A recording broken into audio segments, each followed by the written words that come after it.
Yo, what's up, people? We here. It's Slipping Kind of Podcast. We back at the Kenichi Bed Studios. Another Friday evening episode. I'm your host, BINK, your host, GOLDENBOY, and our special guest, little Slippy. baby Vaughn. He making a little appearance today. Yeah, Slippy. That's right, baby. There you go, Slippy.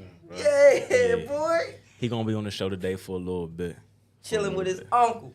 Indeed, man. Thank you guys for joining the show, tapping in with us again on this Friday. We love the support. We appreciate y'all. We're going to keep running this for y'all, man. How you been, bro?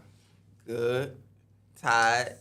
Sore. I actually had a bit of a week off because of the, I'm still in camp with Trey Pound. Got the Trey Pound shirt on. You can't see it because Slippy right here, but yeah, I got it on.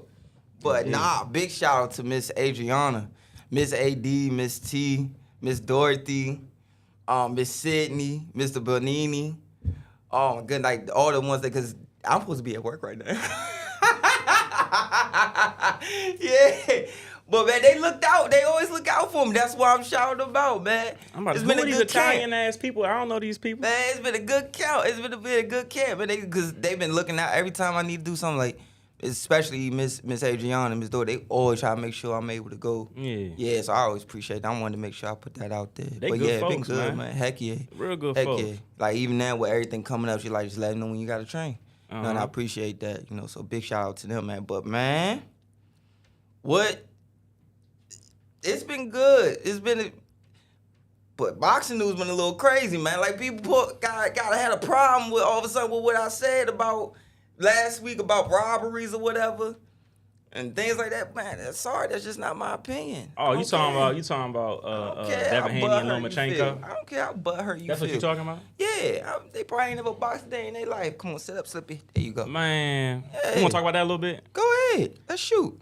I'm going to be honest, bro. You saw the comment? Yeah, I seen it. My initial reaction to that fight, initially watching that fight, after the fight was over, I ain't going to lie, I said robbery. But as I went back and watched the fight with a clear mind, you know, unbiased, and watched it again, I still, in my opinion, I still think Lomachenko inked out the fight. At worst, it was a draw.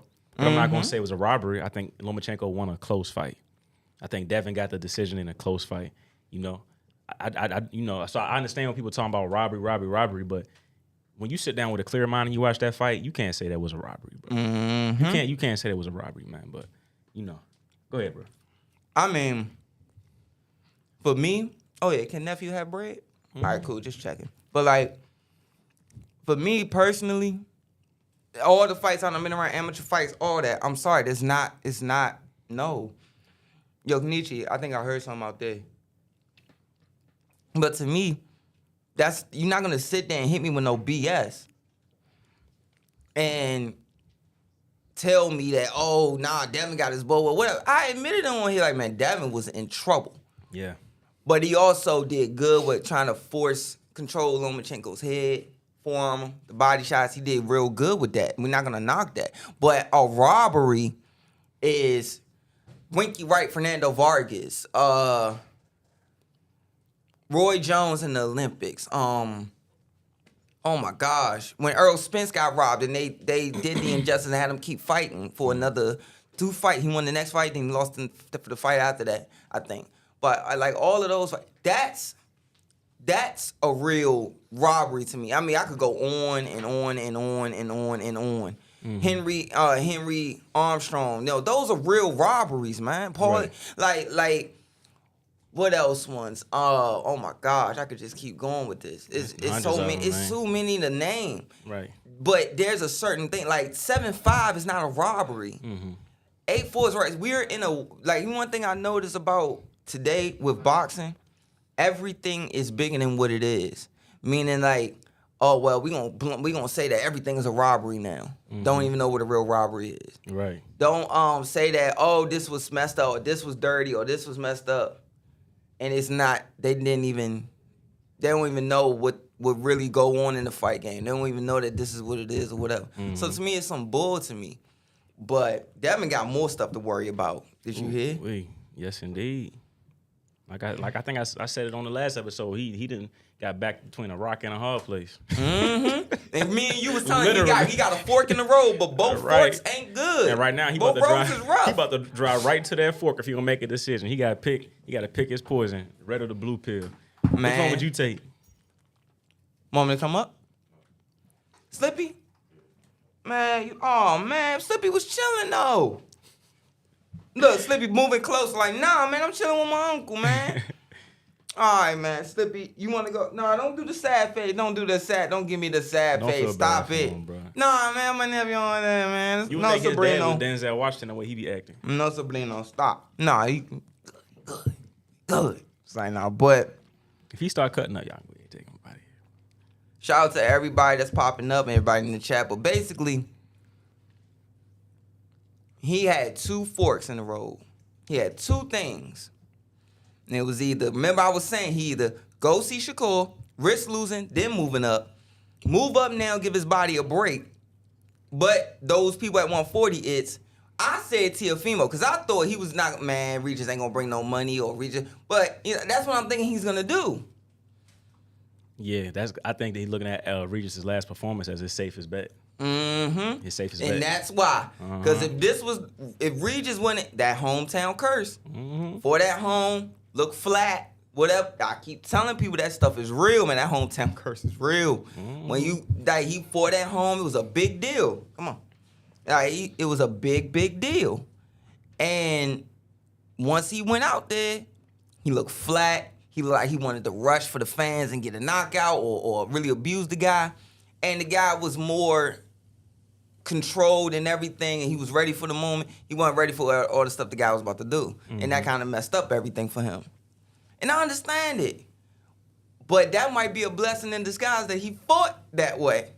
Because now he get his hands on Devin. All the stuff he said about Devin, like, man, he ain't better show up. This shot. He better show up. Yeah, he got to. And it's like, yeah. Man, maybe it was a part of his whole plan just to fight like that. Like, you know what? I'm going to win, but I'm going to fight flat. Maybe I'm going to go down on the can't say, nah, I'm joking. Right. But it's like, oh, wow, I had this bad performance. You know, I felt flat. But now, look, it done opened the door because they think I'm weak.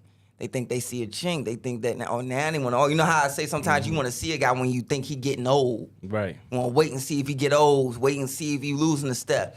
And then you want to go ahead and see him. Like, oh, yeah, I want to see him now. Nah. So that's what it is. You saying Regis playing possum real quick. He playing little possum. No, I don't think he playing possum. I think it's just the circumstances. Like, because he went in there and he was flat, that's what made the fight. And he looked at it. He probably was sad about it because he mentioned it at the end when they called him in the restaurant. He's like, yeah, man, I'm mad. I felt flat and everything.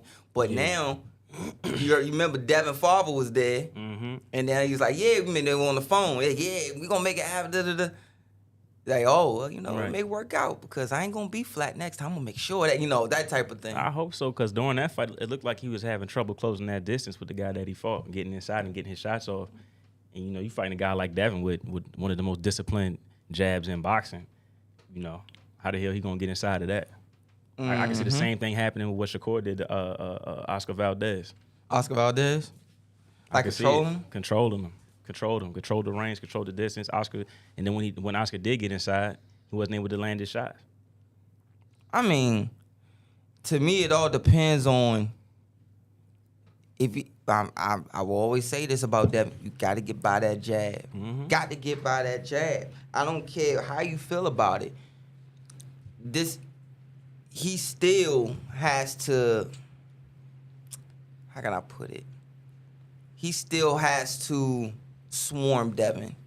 He has to take what Lomachenko did and do it in his own way. Because, you know, remember, he's known for swarming you. And he's, in my opinion, I mentioned, like, he's like, he has his little Roberto Duran tendencies. He know how to rough you up on the inside. He know how to take his little side steps, move his hips a little bit, and then, you know, force you to feel uncomfortable. Force you to feel like if you're not 100% in shape already. And it's like, okay, he will probably, if he's on point, he can make how that fight went with, how difficult the fight was with Loma. he can make that _2. Similar without the side steps, because we know Lomachenko, that's his main thing. But make it like that again, but with harder punches, because he's naturally stronger. You're naturally stronger. And then on Devin's behalf, is Devin gonna bring enough to keep Regis out? Is he gonna make Regis respect him enough to not try to walk through and come get inside and get his punches off? Because if he don't make Regis respect him, he not. I could see that fight being difficult for Devin too. Unless he does like shook him up, like in the way of he rock him to sleep. Like, oh yeah, I could walk through this and pow, and it's like, oh, nigga, shock you almost. Right. That's the only way I could see it. But blunt force trauma, I don't got him making Regis. Like, I don't got him making him uncomfortable in no way because of the fights that Regis has been in. Right. That were hell, to put it in the nicest way. Basically hell. Like those fights that would leave a piece of you, you're gonna leave a piece of yourself that you're never gonna get back. Them type of fights. No, I don't care how there's no other way you could put it. You know, so but he gotta if I'm him, I'm like, man, I'm working him from the bottom up. I'm I'm taking his legs from him, I'm gonna make him uncomfortable, I'm gonna make him complain to the refs. I wanna stomp on Devin. I wanna embarrass him. You know, like I really want to take his heart from him in front of your daddy, and like I got you, Slippy. Like I'm gonna make sure that when I walk to you, every minute, every round, I'm gonna leave you with something to go back and sit on that stool with. That's got to be Regis's mind frame. That would be my mind frame walking into it. Like, all right, you just fought that type of fight with Loma. Well, guess what? This is round 13 of that, but this time it's gonna be a lot more harder shots. Right, with a bigger opponent. Pause. I think that's gonna be the difference right there. Is going up to 140, fighting a true 140, a guy that's gonna, like you said, walk you down brutally and get his shots off. Devin got to control that. Yep. He has the jab to do it, but is he gonna have enough to earn the respect to make him respect him and go to his game plan? Regis go to his game plan to get his punches rather than just, I got no respect for that. I'm gonna walk through that. I'm gonna eat these 3 or 4 punches to land my one. It's gonna make you think and make you say, oh shit, now I got to fight. You know? Yeah. Shout out to Geo Cars, Art Heist, Kenichi. I'm trying to get set up, my damn. Yeah, Tint and Wash. What's up, baby? What's up, y'all? Yeah, Big Troy shaking out. Troy, you know Troy fight this weekend. Oh, yeah. Troy gonna be shaking out. Yeah, shout out to, I got to shout out to my guy, Makai Phillips. God, did he come out and get mad. Man, remember when he sat here and he said, like, it's not going past 2. I'm looking at this like, oh, you really going to try to go 2? Because I know him. Like, bro, yeah, right. As soon as that bell rang, and you saw it once he put the dude in, like, you saw all that emotion come out. I'm like, 2 rounds, though, right? You was going to carry him, right? You going to work on some stuff, right? Yeah, I thought so. And that's why I asked him, I said, 2 rounds. I said, first round, 2 rounds. I said, bro, so how dangerous are you? He said, I ain't gonna say how dangerous I am. Y'all gonna see. So I sent him a message on Instagram. I said, boy, I told you it was dangerous. He was laughing. But yeah, yo, he ain't get to show everything. Yeah, of course. He barely got into like the introduction of his textbook of skills that he got. But you can just see in the way he came out with his intent, the way he controlled that little bit of the fight, you could just see the way he was just off the jab. But boom, I said, okay. He's prepared for this moment. He's ready to be a professional, and he's got some great sparring. He's ready for this moment. Like, he's confident in this moment. So I can't wait to see him level up and really get to show his arsenal and say, now I'm doing this. Okay, boom, now I'm going to show you I can do this. I'm going to show you this. I'm going to show you this different part of my game, this different part of my game, and keep leveling up because you can see he got so many levels. Just from that little bit we got to see, he has so many more levels, bro. He going to be special. So shout out to Makai Phillips, man, for sure. Oh, and my team, because I was... watch Makai train, but I also shout out I was in camp with him, the whole camp. Another guy. Francois Frankie. With the armor on, with the gladiator on. This dude came. Oh my goodness. Confidence through the roof. Oh my goodness. Confidence through the roof, man, with the skill set to back it. The hook off the jab, though. The hook off the jab. He didn't even get to go full, like really go full and shake out. He just threw it. He threw that like he was working mitts. Yes, he just threw it. And next thing you know, you just see the guy crumble, man. I'm like, oh my. And that dude can fight. That dude broke that dude's nose or he broke. I don't know what he did, but as soon as that punch landed, he grabbed his face. Yeah, he just went hit the canvas, never got back up. Cause here's the thing, that guy wasn't no slouch. He beat oh my God, I forget this boy name out of Philly. Him and his brother, nice. God, dog, him and his brother were undefeated coming up, and he beat that boy brother.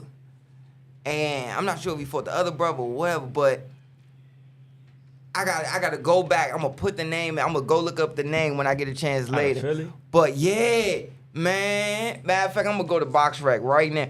That kid can fight. The dude that he fought, like he one of them sleeper dudes. Right, he had a lopsided Yeah, record. he a sleeper. You know who he's the husband to, right? Who's that? He's Destiny Day Owens. Girl I think she ranked like number 6 right now in the world. For real? Yeah. I didn't know that. That's crazy. He be helping her. Like, they be helping each other, sparring and all that. That was her in his corner. The lady, that was her. That was Destiny. Okay. I didn't know that. I wasn't even paying that much attention to who was in his corner. Man, when I tell you. Yeah, Frankie look good, bro. Frankie vicious, man. He another one. Keep your eyes open. Keep your eyes open for him, man. Sharp as ever. A double-sided sword. He got power in both hands. He's accurate with both hands. Defensively responsible. Distance, range, all of that. He got every tool in the box. Every tool in the box, man. There's another guy you could tell we haven't seen him push to that level yet.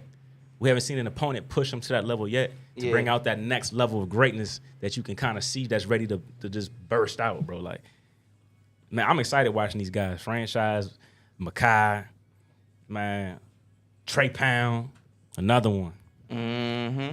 Excited, man. Excited for y'all young gentlemen, man. Keep pushing. You pull up the box right. But this the thing, though. Oh, I think it was, where is he at? I'm looking now. I'm trying to see the name. Where is that boy name at? Should be, I kept the belt sheet, but I forgot. I meant to bring it today. Man, his name is, the guy name is Darrell Harris. Yeah. I know that. But I'm looking for the kid's name that he beat. He beat one. Philly? Yeah, because the kid from Philly was not him and his brother. Nice. And he wound up really kind of derailing that kid that he beat, yo. Yeah, that kid was supposed to be the next one up, and he wound up beating him. And I think one of the fights he was supposed to the Angel Pizarro. That's who it was. Angel was on. It took a second. I'm sorry, y'all.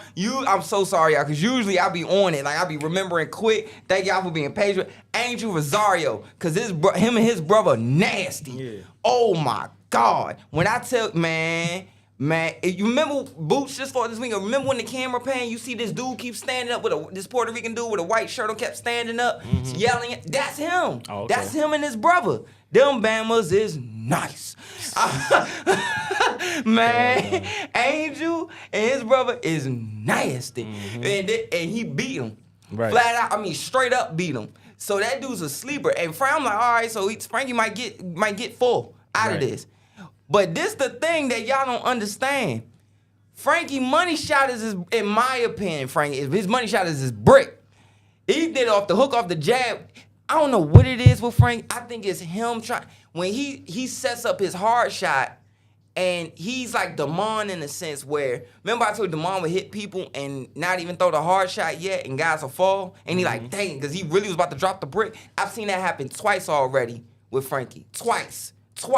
Yeah. And I'm like, he had the shot already loaded up, and he like, okay, go to the neutral corner. And I think Frankie, I'm going to ask him, but I don't think Frankie knew what he did. And like, he kind of like, this is really hot. Nobody in the arena knew what he did until I went back and watched it on Instagram the next day. I had no idea what punch landed that put him out like that. But then I seen when I think he broke something. He must have broke something in his face to make him react the way he reacted. Because he didn't want to get up after that. He didn't want to get hit in his face no more. That was vicious, man. Man, when I tell you, and this the thing, I'm going to give a little tiny secret from Kent. Oh, shit. Little tiny secret. Y'all ain't even seen the body work yet.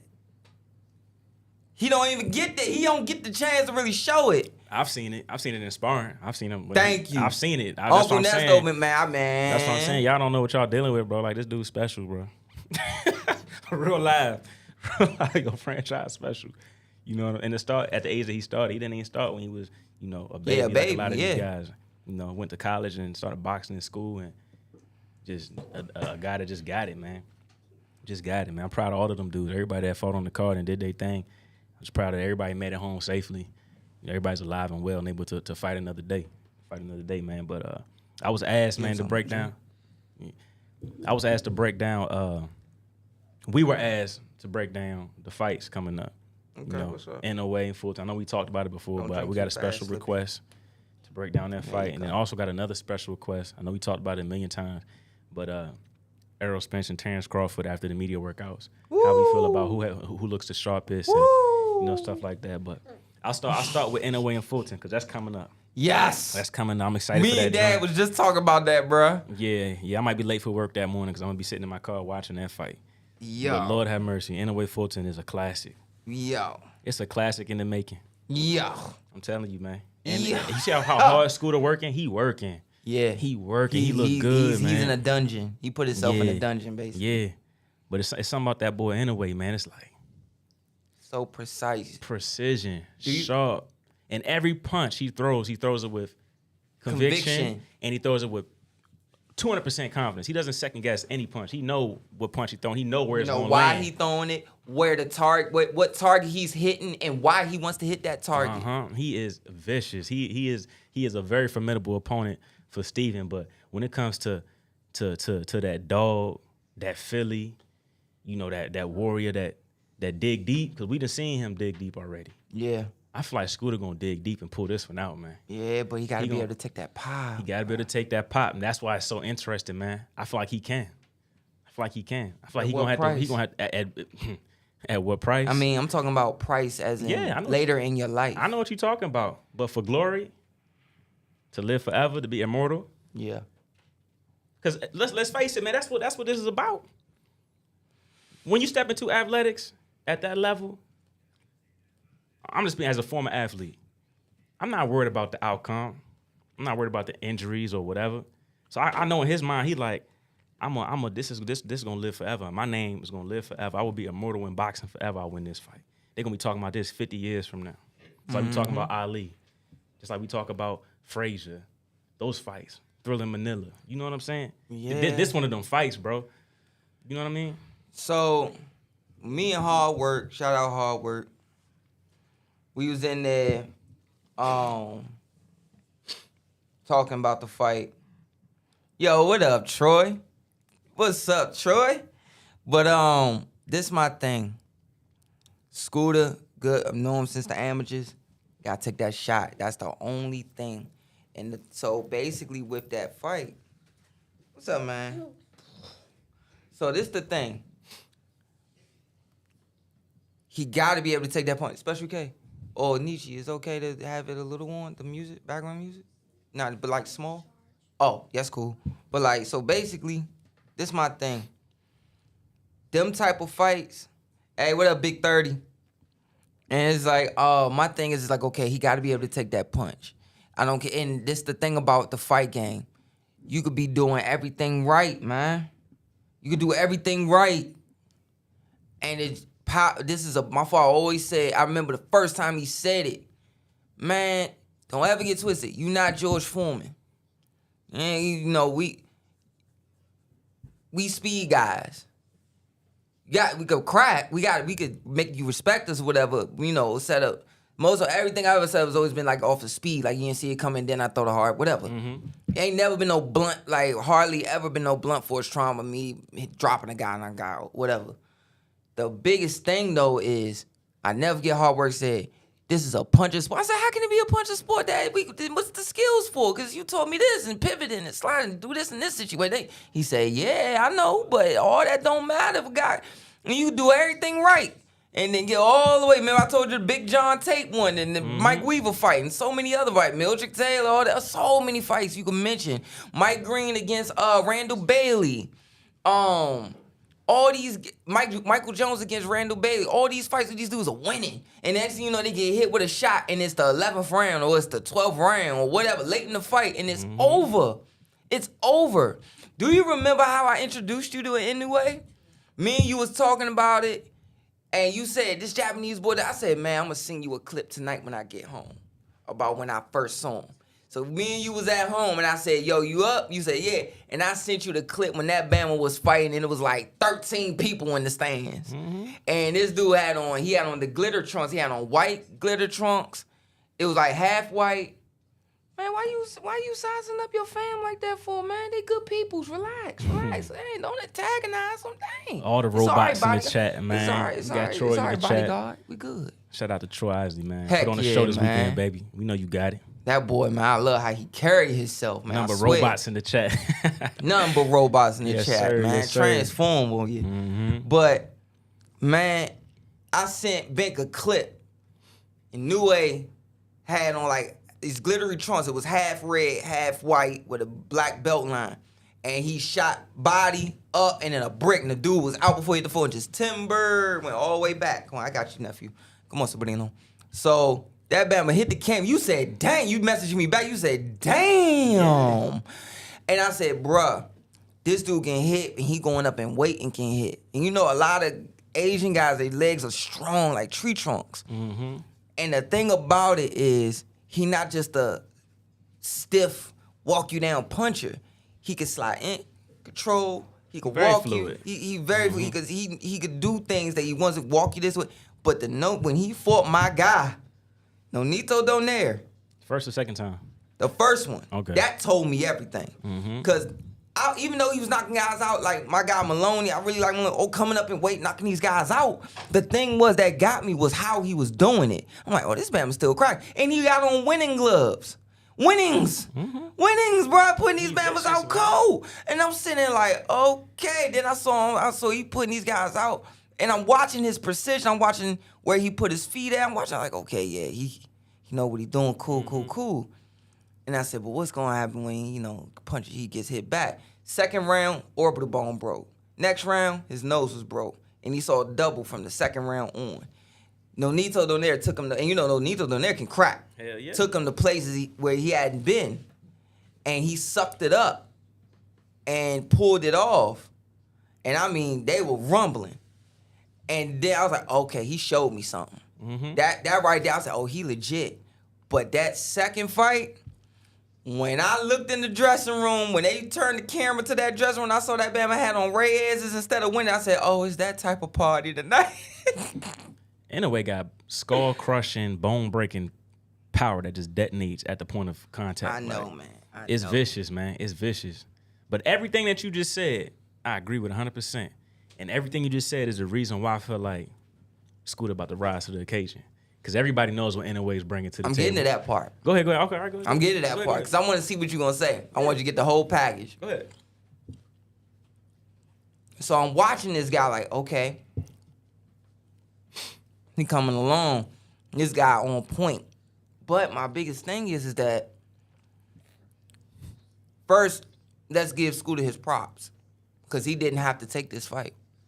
Remember, he getting too big. He about to move up. And he stayed one more time just to be great with this guy. So you got to tip your hat to Scooter. That's number one. That's number one. We can't forget that. We can't negate that. But the other thing is,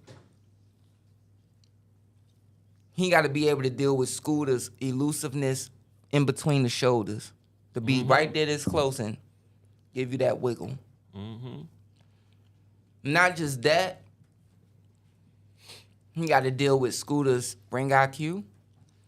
If I'm Scooter, I'm making him think every time he about to commit, I'm gone. Something happens where I frustrate him when he got to reset. Damn. And reset. Every time. That's my biggest thing. Every single time. Make him reset. Making him have to reset. My bad, Sabrina. Come on, I'll sit you up. And change his rhythm. Don't get time. Because anyways, timing is ridiculous. You cannot let him time you and lull you to sleep and punch when you punch. Because he punched when you punch. His shot percentages show his shot getting there. And it's landing and it's detonating. So, yeah, that's another big point. I'm sorry, go ahead. But no. But here's the thing to that point. Is in New Age's that type of puncher where you can't relax. And for people who don't understand, there's fights where you're in there with a puncher. I've been in the ring with punchers where you could get them under control and you could take a round off. And you would think people would be like, you know, see guys, man, why you getting out there? I say he fell asleep in there. How you fall asleep in there in your fight? And I said, it's easy. At first, it took me a while to understand it. You fall asleep in there because you don't want to overexert yourself. Guys like Kenichi, guys like Jared Hurd, guys like Inoue, you don't want to relax too much. Because once you get them under control, they pressure, they bringing it. You know they bringing it. Mm-hmm. So it's certain guys that bring it, you get them under control, and let's say you done did it for 6 rounds. You've been fully 100% focused for 6 rounds. And you know if you keep doing it for 2 more rounds straight, you're going to get exhausted or you're going to get tired. It's like, all right, I got 6 rounds in the bank, probably won 4 out of the 6. I think I won 6 out of the 6. You okay? You okay, Sabrina? Like, you might feel like, okay, I won 6 out of 6, but, you know, realistically, the judges might see something, so 4-2. But as you go, you might also be like, all right, I'm going to take this round off. So I'm going to coast, control, take a round or 2 off, control my jab, sustain my breathing, pick it back up 8 through 12, right? You can do that with certain punches. Certain punches, you can't do that. Because when you do it, you got certain guys that can crack, that, man, they sit and they keep going. It's like, oh, my God, this dude won't stop. It's like, you sit, man, you know it. Like, you might slide, like, man, I can't relax with this guy. As soon as I relax, I might get hurt. Mm-hmm. I might get my senses separated. Yeah. That's one thing with Scooter. And sometimes Scooter has lapses. I've noticed. He control it, but sometimes Scooter will sit there and let a guy put too much pressure on him. Mm-hmm. Like Omar Figueroa. It was sometimes where I felt like he was, even though he had control, it was like, man, why you stay? Oh, I'm sorry, Brandon. Like, my apologies. Yeah, HB. Like, he wound up HB Kid. Like, he wound up letting HB Kid walk him to the corner too much and work when he kind of didn't need to. But I get it. He was establishing his dominance. Like, I could beat you at your own game. Watch this flurry, because, you know, he threw so many punches. Yeah. But at the same time, like, you knew it. Don't do that. You're not beating Inoue at his own game. I don't see him beating Inoue at his own game. Ain't no way in hell. But I do see him going up against this formidable opponent, this juggernaut, in Inoue, boy from Japan, and having his moment. I feel like it's his time to have a moment. I just feel it. I feel like it's his time to rise to this occasion and go in there and perform and have his moment and be solidified and forever be immortal after this fight. I feel like it's going to be one of them kind of fights, man. And I can't really explain why. I feel like it's going to be ups in this fight, downs in this fight. It's going to be a dramatic fight. But I feel like Scooter rises to the occasion and he gets the job done by any means. Because he ain't going out to Japan and coming home without them straps, bro. Yo, shout out to our guy in the chat. Who's that? King Mitch. Oh, my man Mitch. Man. Yeah, my man Mitch. That's like he said. Nonito Donaire said that he didn't know what hit him in the second fight. Monster completely obliterated him. I hated to see it, though. Exactly. That's what I'm saying. He is such a vicious puncher. It's like, you have to respect it, and that's what everybody's talking about is how big of a puncher he is. But let's not forget about Scooter and where he come from and what he represents and what he's shown us in the ring. You know what I'm saying? If I'm picking anybody to rise to the occasion at that weight division, it's going to be Scooter. 100% it's going to be Scooter. So yeah, I'm excited for this one, man. Yeah, but I just don't want him to be in there taking unnecessary shots those shots that show up on you 20 years from now, show up on you, 25 years from now. I don't want that for him. Like, it's one of them fights where it's going to happen where, you got to, man, you're going to have to show up. I get it. That's 100%. You make that, you already know in your head, like, this is going to be that type of fight. It may have the potential to be that type of fight. But he going to have to earn it. I'm not going to give it to him like type of, take stupid punishment type of thing. That's all. That's all I'm saying. No, for sure. And that's all I'm saying. We don't want to see that, but I'm pretty sure he going in there, and that's the first thing from his mind is like, I'm a save something in the tank because I don't want to get hurt. He probably going out there and saying, I'm coming home with these straps by any means necessary. Any means necessary. But, let's talk real quick about Errol Spence and Terrence Crawford. Just had their media days. What I guess is it? Oh, Lord. Hold on. We'll break this down. We'll break it down in a second. Man. Let's go ahead. We got to come back to this, man. We got to talk about it. There's too much stuff not to talk about. Indeed. But look, we got a special guest in the building, man. Another talented up and rising star in boxing, man. Very talented. Come with a big entourage everywhere he go. Got a big following. Yeah, my big boy, personality. Man. Let's go ahead and bring SHAKELL DALY in here, man. What's up, boy? Oh, man. Come on, we got to say hey to Kells. What's up? Say what's up, Kells. What's up, boy? Look at you. up, man? Give him some that. What's up, baby?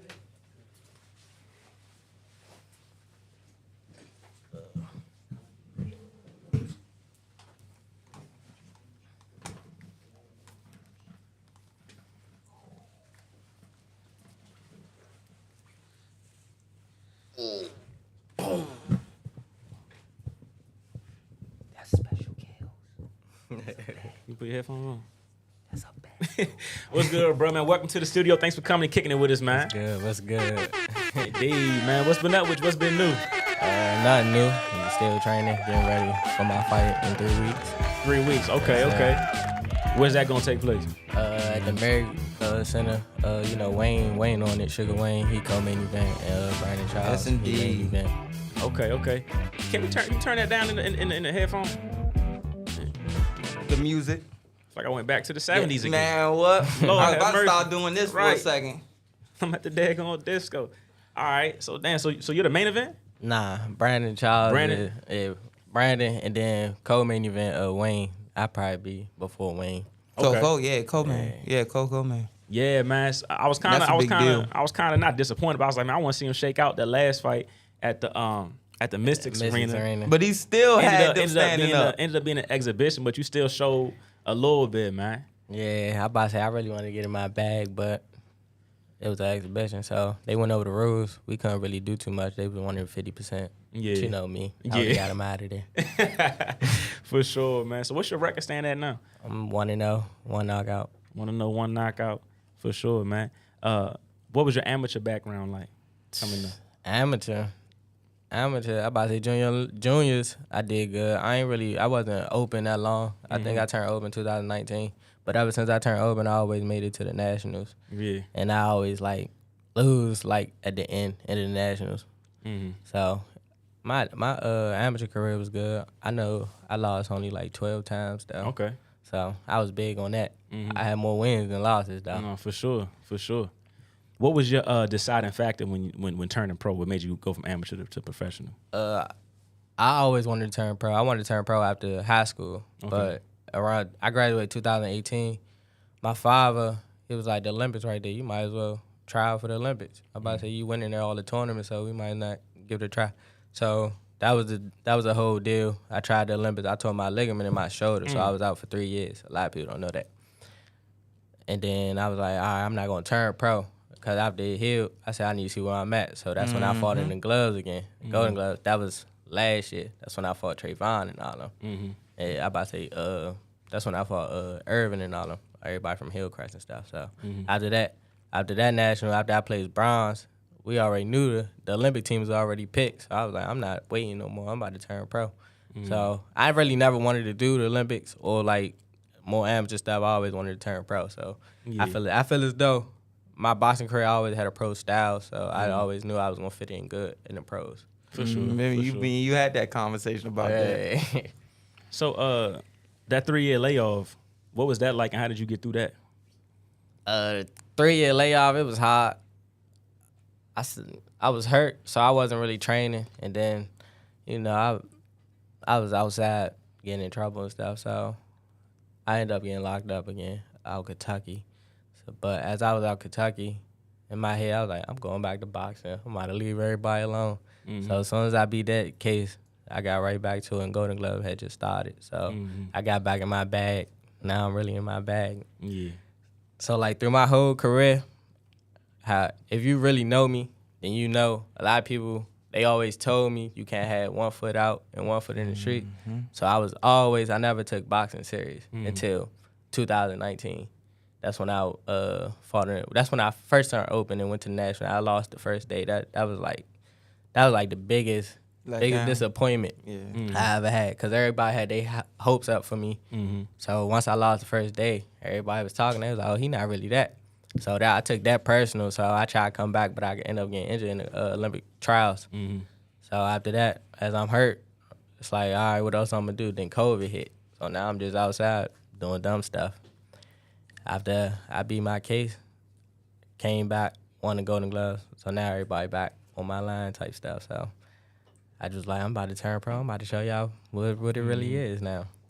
No, for sure, man. That's an incredible story. You know, time off, getting in trouble, and then come back to boxing and still having the ability to perform at a high level. At a high level. So, when did you know? When did your father, pick out and say, "Oh no, this guy got the ability to box. He gonna be a fighter." I had the ability to fight when I was young. I'm about to say I always fought. I was always in street fights and stuff.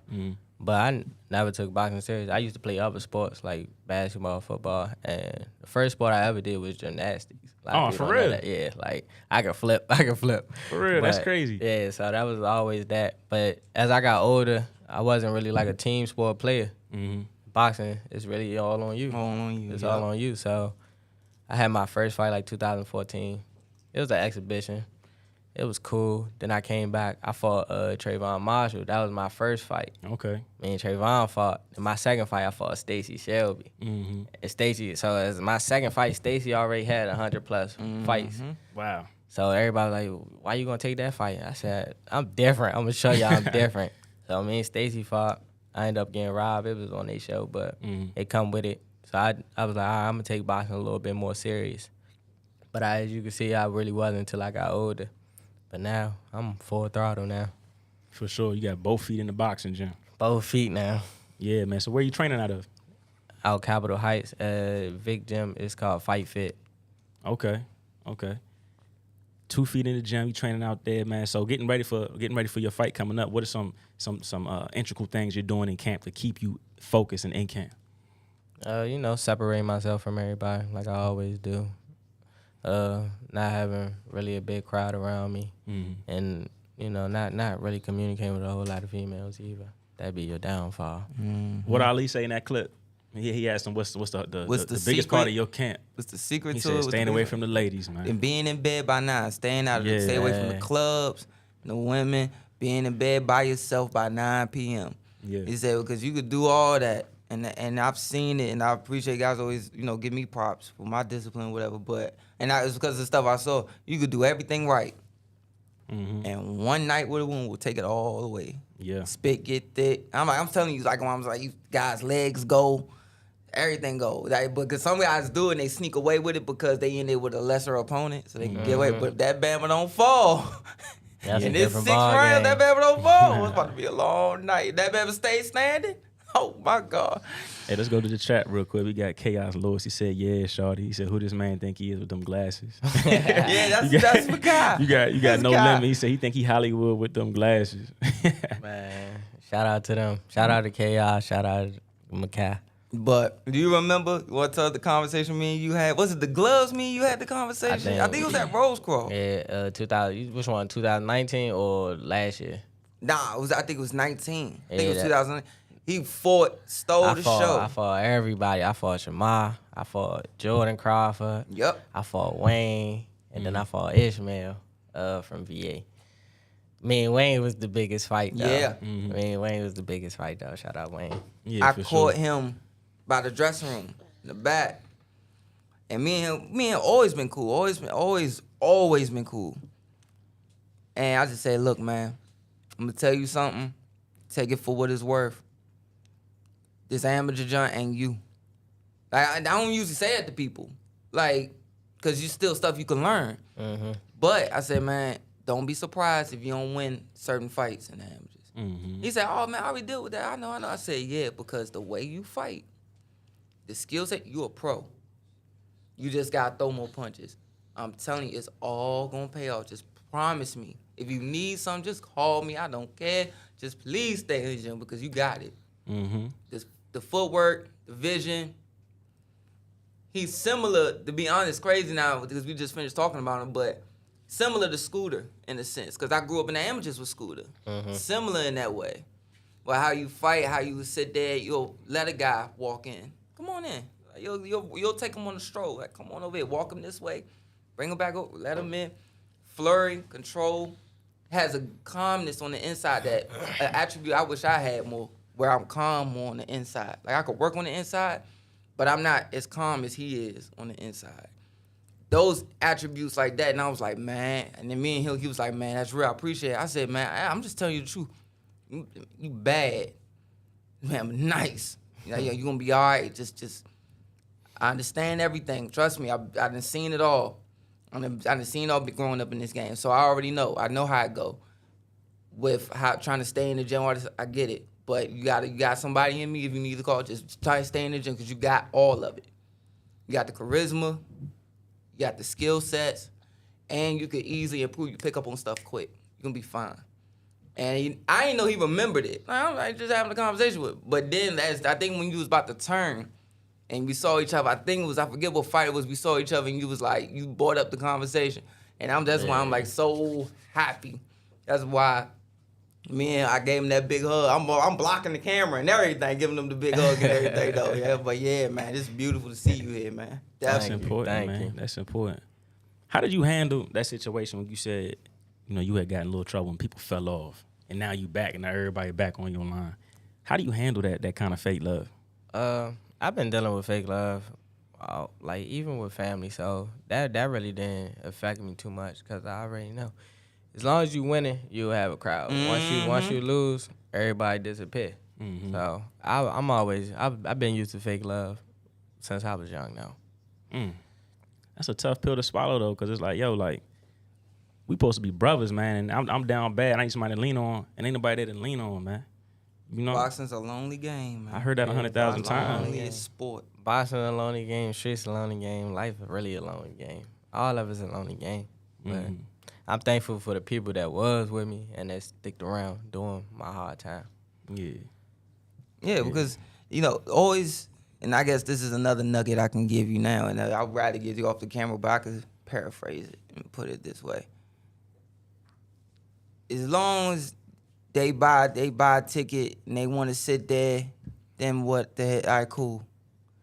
Because at the end of the day, you putting them 8 ounces on. I done had so many friends that I've been in camp with, trained with, and they love me to death because I'm right there with them. I make sure I do the work with them so it helps them not feel not as alone or whatever. But they say, nah. I said, man, it's your time, man. You turn that corner, you look good. And they say, nah, Junior, it's our time. I said, no, it ain't. It's your time. You putting on them 8 ounces. I know we sparring each other, we bleed together, and I'm helping you get to whatever, and I'm trying to give you nuggets, whatever. It's cool. But at the end of the day, I'm gonna be all right. You the one who got to take that walk to that ring, not me. I done seen so many dudes. Remember that fight me and you was there, and that dude had like 40 dudes with him. Got stopped, got caught with a good shot in between, got stopped. That boy got outwalked, he walked back by us. I'm like, what the? What? Y'all not going? It was all good just a second ago when he was coming out the entranceway. Like, just be there for the boy. Like, it's unnecessary stuff to me. It's like, nah. If you know in this game you got whatever team it is, and you know that they right here with, then that's all you need. Hell with everything else.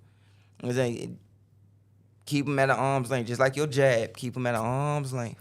And Makai in the chat, he said, tell him about them Golden Gloves. He said, we gave him crazy work. Heck yeah. I remember that, John. Golden Glove, yeah. Last year, Golden Glove, it was crazy. That's really like my fight back from my 3-year layoff. Yeah. So when I first fought Irvin Fuller, I heard everybody, they was like, yeah, SHAKELL, you look gas. I was like, nah, this is my first fight back, for real. A lot of people don't know that. I'm like, I'm just now getting in shape. I'm at tip-top shape at that. So after my next fight from when I fought a dude from Delaware, I watched him. And then I fought Kid America. He from VA. He ranked like 8. Everybody kept talking about he 8. I don't care about that. And he only 8 because I ain't fighting in the tournament. That's like I've been telling them. So I watched him. Everybody was like, dang, I thought y'all was going to have a battle. Nah, went to Nationals. We had a solid team for Nationals. Me, Chaos, Makai, Quincy, she. Shout out Chaos. Yeah, like we had a solid team. Mm-hmm. They put me, Makai, K. We in a bracket full of everybody who ranked top 5. Me, I about to say Makai, his decision ain't go as well. I about to say he really won, but that was the story for Makai, man. Yeah, it was crazy. I about to say he fought Shawty from Colorado, Mexico. They like the biggest and they support system different. So I thought he should have been like top. He should have finished in the medalist rounds. Me and Chaos, we finished in bronze. Me and K, we fought everybody who top 5. I'm watching everybody top 5. But Nationals, I say Nationals, amateurs is harder than pros. I will always say that. You fight every day. Number one, I'm in a smaller bracket. I'm in a smaller weight class, so I fight every day. I gotta make weight every day. I gotta train every day. It's no off day for me. So mind you, I'm fighting Monday, Tuesday, Wednesday, Thursday. I think I had a bye. No, I had a bye Thursday. I fought Friday. That was my championship round. That's the bronze round. So like Thursday come, I already clocked out. I said I'm over this. I'm ready to go home. So I was mentally gone off the off nationals, but we definitely gave him crazy work though. I end up losing to Ramir Walker. He tough. Shawty from Buffalo. He tough. I lost him off a split. I lost him. They took a point away from me like the last 10 seconds. That's what messed me up. Yeah. The ref told me stop moving my head, and I just looked at him. I was like, you sound stupid. Right. But nah, nationals definitely fun. Yeah. Are there any losses you took in the amateurs that you want to get back in the pros? Nah, I got everybody back. You already got them back? Yeah, I got everybody that back. I got everybody back that beat me. Yeah, I got everybody back. Damn. Already? Yeah, I about to say I got them back in like amateur. It was rare that I lost in the open class. I always lost like juniors. So when we turn open, I end up beating them. Okay. So I about to say the people that just beat me, he ain't turned pro yet, so I can't get them back. But if it come down to it, I definitely run it back with all of them. Yeah. I know you hear stories like Lomachenko and like Shakur and them took them loss in amateurs, and when they turn pro, they want that shit back. Yeah. Mickey Conlon. I about to say, but I fight at 126. I about to say them about to be big. Yeah. I about to say I've been fighting the same weight class since I started boxing. So for real? Yeah. How you manage your weight like that? I'm just little. I'm naturally little. I about to say my religion is Islam. So you know I fast a lot. Right. And then I train a lot too. But I don't really gain too much weight. Okay. That's what's up, man. So looking forward to your fight coming up, man. What you looking forward to doing? Your second professional fight. I know I'm gonna get him out of there. Yeah, I know I'm gonna get him out of there. Me and Makai, we got something personal going on. Okay. I think Makai stopped the dude in what, 57 seconds? Something like that in the first round. Yeah, something like that. Quick. I stopped my dude in a minute, first round. So now I'm trying to go back out there off one punch and stop my dude. Oh, y'all got a bet going? Yeah, we got something going on. Yeah, we got something going on. What's the wager? Nah, we ain't really speak on no wager. Makai just be talking crazy though. Yeah. But shout out Makai. Yeah, shout out Makai. But I'm not really looking for the knockout. A lot of people ain't really see my skills, but they saw my first fight and at the Mystics Arena. Yeah. So hopefully I picked this dude. He got knockouts. He got all wins by knockout. So he know what he doing a little bit. But I'm just trying to show my skills and build more fans. Hopefully he don't go out first round. Hopefully he go out second or anything. But if he do go out first round, then so be it. Sure enough. Kai in the chat said no beating that. No, but I want to ask you, where does your confidence come from, man, in boxing? Where I came from. Okay. I about to say my background growing up. Basically where I came from. I always had confidence. It's like if you don't have confidence, you really not invested in yourself, for real. So, like with boxing, I always said I was a top fighter, even before I even started boxing. Any sport, I say I'm a top anything. Yeah. So, that's my confidence really just come from where I grew up and how I grew up. How do you feel about the area and, the style of fighter that come from this area and where you rank this? We got the best style. I'm about to say it go DMV, then it go Philly, then it go Jersey, but we got the best style. Ohio. Ohio, but we got the best style. I'm not gonna really say Ohio like that, ever since like it was when Adrian Broner first came out, but ever since he like fell down, Ohio ain't really been doing too much. But Philly and New Jersey, definitely, they up there with us. But we number one at that. So I'm letting that be known. What's different about that DC style that stands out? You think stands out to people around the nation, around the world? You can't teach it. Yeah, you can't teach the DC style. Like you can't teach it. Like everybody got their own swag, their own style. That's just something you can't teach. You know what's crazy about what he said? I done seen guys, like I've gone and talked to different promoters and all type of stuff. And you go to California, Texas, you're going to see a guy's kind of like bounce and it's here, kind of square.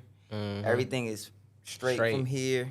and they're gonna shoot in the middle and end every combination with a hook. Middle, end with a and then end with a hook every single time.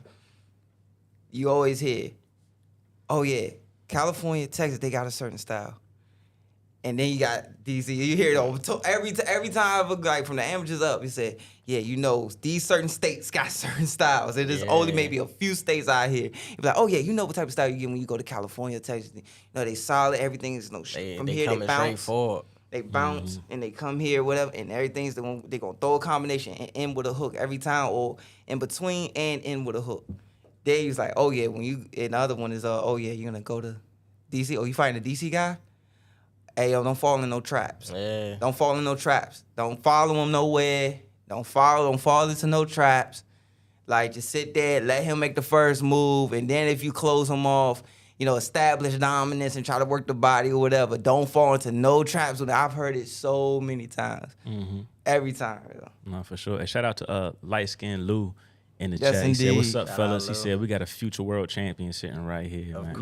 Of course. Indeed. See, and I was gonna say, you know, the DC style, it's like there's a style. You can tell there's a style, but everybody's so different. Everybody different. Yeah. So how do you game plan? Because you can, you know, you find a guy from Russia, you know he about to bring, or a guy from Philippines or whatever. You say Cali, Texas, but have you ever had an experience where maybe in the amateurs, like you getting in there and the guy know he about to fight you from DC, and you can just see his demeanor change, like, yo, I can't beat this dude. Yeah. Definitely. Yeah. Even when I went overseas, to fight in Ireland, he was a Commonwealth champion. They knew about me, and I was surprised about that. Over there in Ireland. Yeah, I was about to say, he was like, yeah, I knew you was coming over here. You different, bruh. I was like, yeah, I know. Like, You fight different, mate. Yeah, you like different, mate. Yeah. Yo, he in the back. Oh, man. That's crazy, man. Yeah.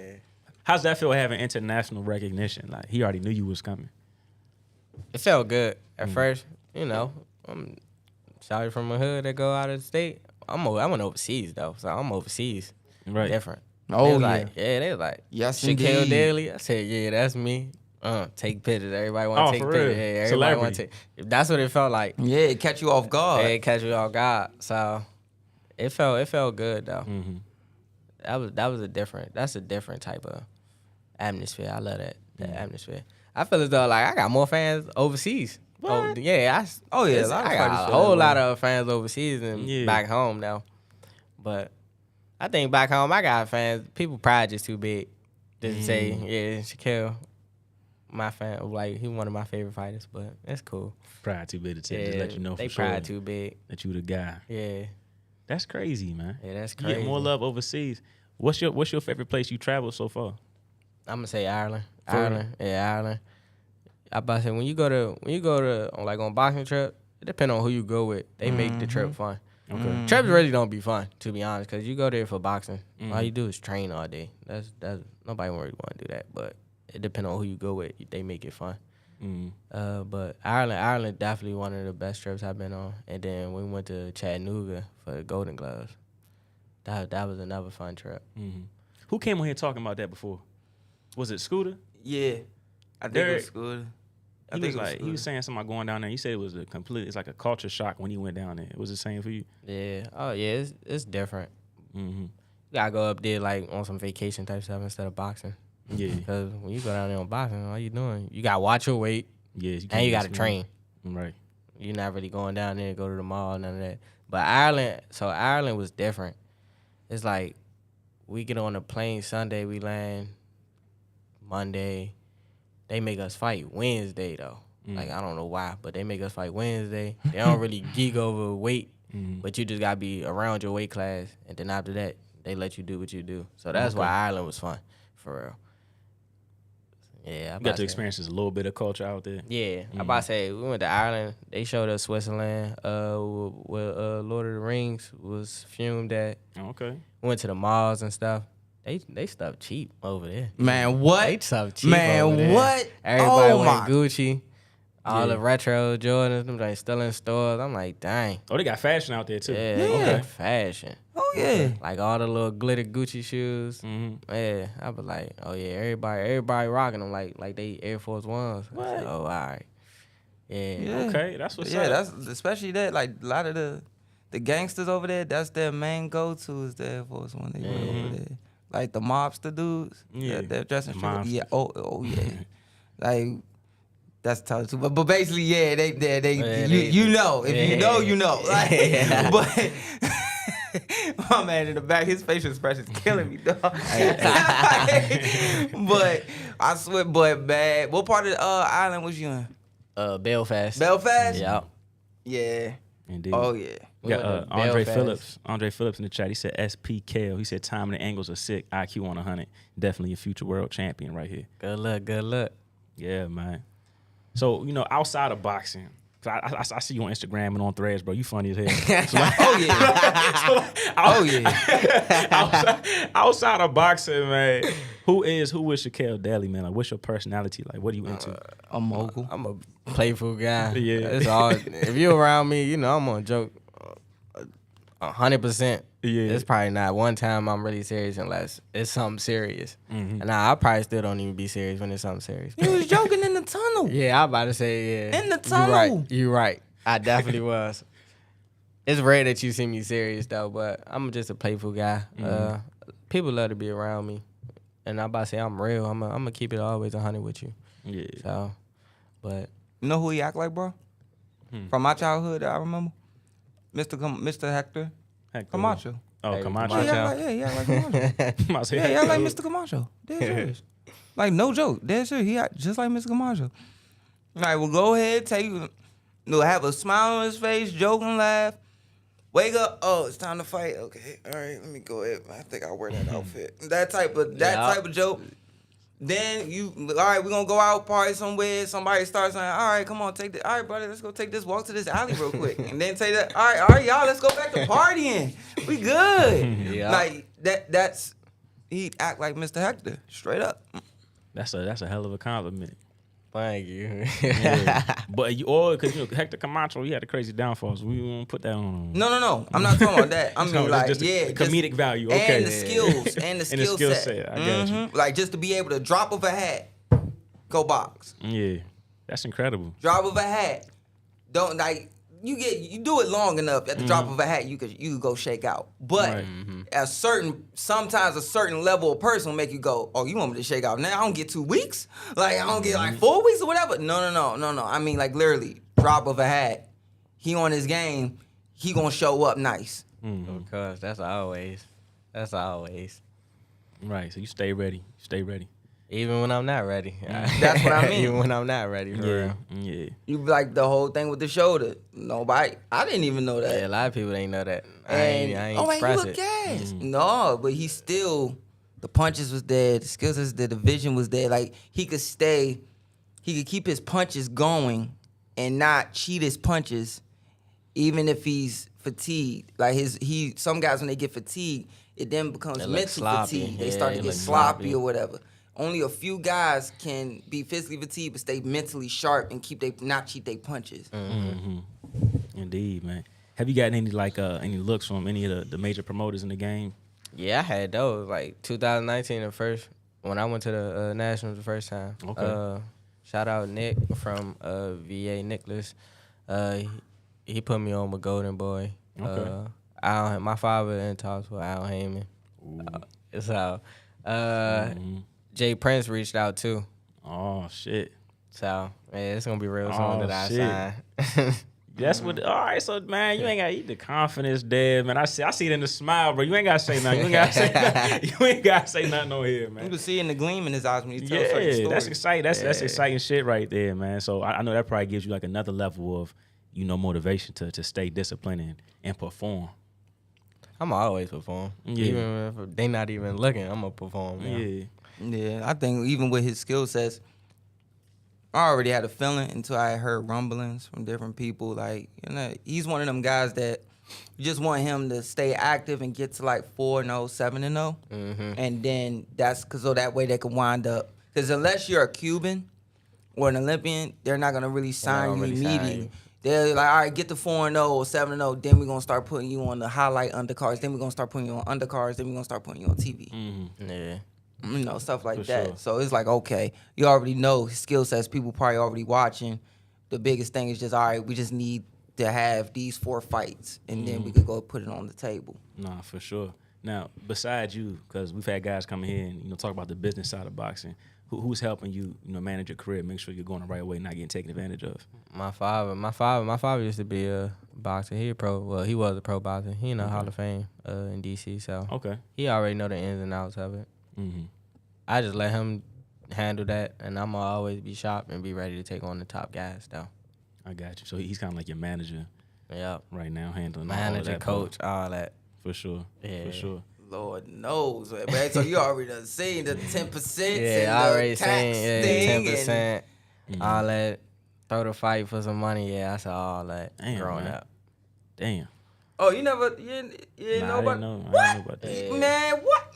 Man, some of the stuff I done seen growing up. Yeah, that's the dad pay you to try to take a dive. Yes, they will try to pay you to take a dive. They give you like 40,000. I Bonus. just lose this fight. Or they'll do Come on, something like like facing your dad.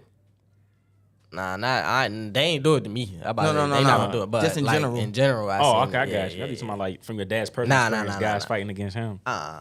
Okay. Yeah, Like- of course. Yeah, I've seen that then, but I thought you were talking about personal experience that he's seen some stuff like that happen. But how's your relationship with your dad? Being father and son, coach, trainer, manager, matchmaker. How's that relationship? Me and my father, our relationship got tight over time as I got older. About to say he the one who really put me in boxing for real. He used to box. My brother used to box. So through boxing we got tight, but at first we wasn't always see eye to eye. So as I got older, boxing got better, so we got closer. But we good now. That's what's up, man. I'm surprised he didn't know that. Like, You know what? No, like there's boxing. It ain't just in the No, 50s, the black and white I days. know that. I thought you had a personal experience. That's what I thought. No. That's what I thought. But yeah, Yeah, man, not personal experience. they'll do stuff Yeah, like this, I know like that for sure. they'll do stuff like, for people who don't know, young fighters watching that don't know, they'll do stuff like, I remember a story I heard that I was watching a documentary, carry him to the 8th, like carry him, and then like, okay, you supposed to get $500,000, we're gonna put another quarter on that, like just carry him, and then or box real good and then lay off the last 4, make it controversial, whatever. We're gonna have a second fight, then the third fight, both of y'all go, like y'all both go for it. The third fight, we can make this much money. I mean, the weirdest, and the stuff that you would think the most far fetched is some of the stuff that actually happened, and you'd be like, sure. you'll watch the documentary or you'll read this or whatever, and it'd be like, or Jake LaMotta, that's one of the biggest ones where he threw the fight. They said his brother was cool with the mob. He said, drop this with Frankie Carbo. They told him, I forget what fighter it was. I can't believe I'm forgetting that because usually I'm on point. What's going on today? But usually the fighter, he said, throw the fight and then you get a title shot right after that. Throw this fight, you get a bonus, and then you get your title shot. And then they gave him his title shot. Yeah. That's the kind of, I was talking with Simon Brown down the gym this week. He's talking about his run-ins with Don King and how stuff Don King told him off camera and being invited to his house and stuff. I was like, damn, Simon Free. He said, yeah. I said, Yeah, my so I father. already know what time boxing be on for real. Boxing a lonely sport, man. Mm-hmm. Boxing a lonely sport. But I swear, with this kid, everybody always can't wait to hear what Junior gonna say about whatever prospect. And then when I say it, they think I'm just saying it because I box and I'm cool with him. Man, no.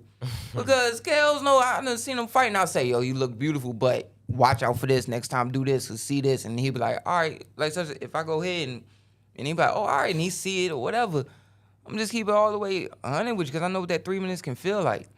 But with this kid, I'm being so honest.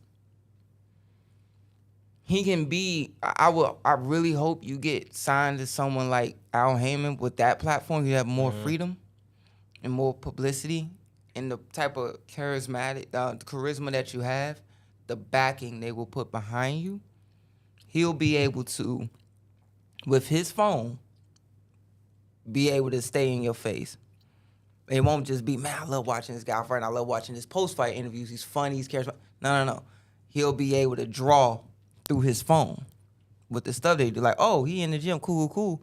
But the charisma, the smile, the gleam, everything, how he carry himself, the jokes and laugh, I really believe in this kid that he could sell and that he's going to be $1 million fighter that can, if he stay on track, stay focused, stay hungry, and just keep tunnel vision and keep his circle small. I already see he can have $1 million payday, have that type of charisma that's going to make people say, I got to follow him. I like this fight, but I gotta follow him because he's funny as hell. He's funny. Thank you. I don't even be on Threads, but I see him. I go see him on Threads, bro. Thank you. I swear to God, bro. Yeah, be down on Threads, bro. Man. Hilarious, man. Hilarious. So you like a fan of boxing?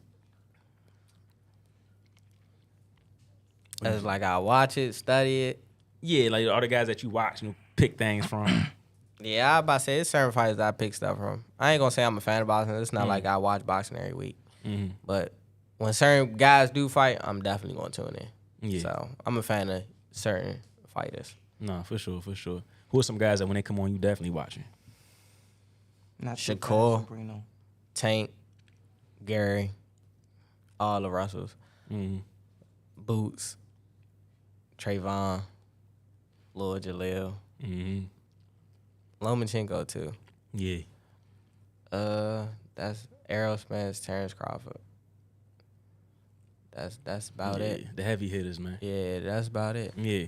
How you feel about Trayvon, man? How his career just That's my boy. skyrocketed, man. I love that for him. I love Shawty. I about to say I love how his career going. I about to say he the first fighter from the DMV to first fight on TV. Like that's different. And he about to fight. He about to fight August 12th. Yep. He fight the same day we fight. Yeah, I was conflicted. I'm like, damn, bro, how am I gonna go to both of them joints? I'm going to both, so it don't even matter. So. I gotta be at one. I gotta be at one arena because I gotta do the corner. Yeah, I about to say. So shout out to Akai, but after I fight, I'm gone. I'm going to MGM. But Trayvon doing this thing. He representing for the DMV.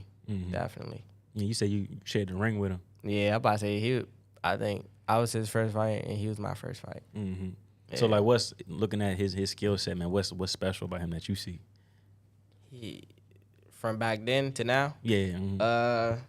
Back then he knew what he was doing a little bit. He was like kind of green though, but now Shawty's solid. His jab beautiful, and his power. He know how to set up certain shots.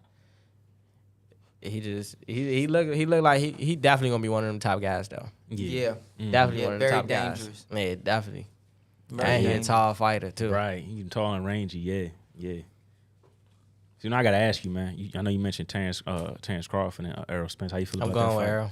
Okay. I like Oh, Errol. let's have this combo. Elaborate. Let's have this combo. I like No. Wait, what you making faces for? Who you wait? Who you I like taking? Errol. Who you taking? What's your name, boss? Who in the chaos still in the comments? Yo, Chaos, shoot a comment real quick. Yeah, Chaos in there. Chaos Yeah. like, bud, we argue about this every night on the game. Yeah, yo, King Mitch. Yeah. Snipe is a welterweight, yo. Yeah, he welter. He very dangerous, yo. Very dangerous. Very he definitely dangerous, a top huh? guy in welterweight though. What's your name, boss? Rock. All right, what you think, Rock? Who you got? Yo, thank you. I'm telling people, don't bet money that night. Yeah, Don't it's bet a 50-50 damn fight. thing. It might be a draw to be honest. I can see Just that. so they For can do a politics. trilogy. Yeah, Thank- just for a I trilogy. can see that. I can see that. That's what they're gonna This do. is why. Excuse me. No, but Sabrina. like, Excuse me. so Thank you pick Errol, but elaborate just a little bit so people can get your perspective, your Errol. opinion. So I pick Errol. Errol always been like one of my favorite fighters. He's southpaw too. Yeah. But a lot of people say I got Terrence Crawford style too. So it's like it's really 50-50. But before they even thought about fighting, I always said Errol. So I'm not gonna switch now. I can't switch now. Nah. So I'm with Errol. I about to say Errol. He really break people down, and he different. They counted him out after the car crash, so that's on his mental hard. So they both got a drive. Like you said, don't bet. It's a 50-50 fight, but I like Errol in this. And I like Errol over Canelo. Yeah. Okay. Man, I'll fuck with you though. I like Earl over I'll fuck Canelo. with you. I'll fuck with you. man, I'm trying to get my nephew's hands clean. Hey, Chaos said. He said, "You know I am." He said, "Terrence Crawford." See? Crawford. Yeah, that's Hey, shot why? like Bud. Yo, why Limit gonna say we smoking on Bud? We smoking on bud. Man, this I don't know, man. Like I said, It's 50-50. it's a fight where, especially somebody like me, you know how I watch boxing all day long. I could understand why someone will pick Earl, and I can understand why somebody will pick Bud. There's no I can understand it. Only other way where I could see somebody 100% could lean with Earl a little more is because man, so much naturally. He's a Marvin Hagler. He stayed that way his whole career. So it's like, even though, good job, Sabrina. Like, it's like, I understand that Bud got sneaky power and he's stronger than people realize. He's like, when my dad trained with Ray Leonard and I said, Dad, Mr. Ray was he said, man, that mug hit. I was like, what? He said, yeah, man, because we was watching a documentary. Emmanuel Stewart said when he fought Tommy, and they all grew up in the amateurs together. He said Ray was much stronger than people realized. He knew the explosion was going to happen sooner or later. Because, you want to get down, Sabrina? Go ahead. He was like, go ahead, throw it in the trash. He knew that, okay, he going to hurt Tommy sooner or later because Ray's sneaky strong. That's Bud, where he's like, you just know sooner or later this guy just more country strong, just stronger than, more than you think. And it's shots that you don't expect that he wound up hurting guys with, and he's strong in both hands type of thing. And it's like, oh, well, maybe he could negate that by being a little stronger, having that sneaky pop being, more stronger than people realize and be underestimated on the inside. But at the same time, it's like, man, it's weight classes for a reason. Like, it's weight classes. Am I lying with I think you came by one time when I was in there with, I think one time you came by, I forget which time, but where I've always sparred bigger guys. I've always been a 30 guy. So I've always been in there with guys 50s, 70s, whatever, they big guys. They take some of the pop off, but you realize, if we don't got this 18s on or 14s on in this headgear, ow. Ow. Slim. Like, I swear, I tell this story all the time where when I sparred during that band, man, I'm supposed to be Tony Harrison and can't, give him speed, give him this, that, whatever, give him looks. And that band, I'm just getting out the hospital. So he's like, can you give us 2? Yeah, I can give you 2. When boom working, next thing you know, your ass, Uncle Nestor go, hey, my nephew been boxing all his life, man. You could throw something. You ain't gotta hurt him, but you could throw something at him. Take some pop and give him. That man do one jab, bro. One jab in between, off time and jab, right through the guard. It felt like a car door closing on my face. Car door, dude, Slim. It's weight classes for a reason. So it's like, damn, I know that Bud can handle himself very well. And he's stronger than what people realize. But if he get on the inside with Earl and he stay there too long, because you know how Bud be, he like Lamont, he Mr. Lamont, he like Holyfield. When they get hit, they get pissed off. They want to get it right back right then and there. And he wind up getting caught with something stupid. And then you go to, but when Bud get hurt, his legs may go for a second, but his head's still clear. He know everything that he in top shape, he know everything that's going on.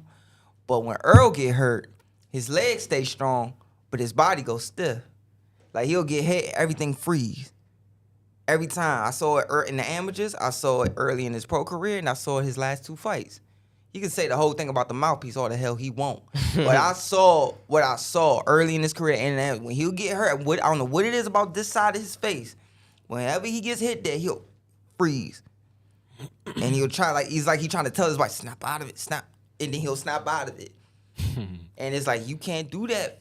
You can't do that with somebody like Bud. He gonna cut your throat. Remember how Danny Garcia and Ugas, they froze for a second and looked at the ref?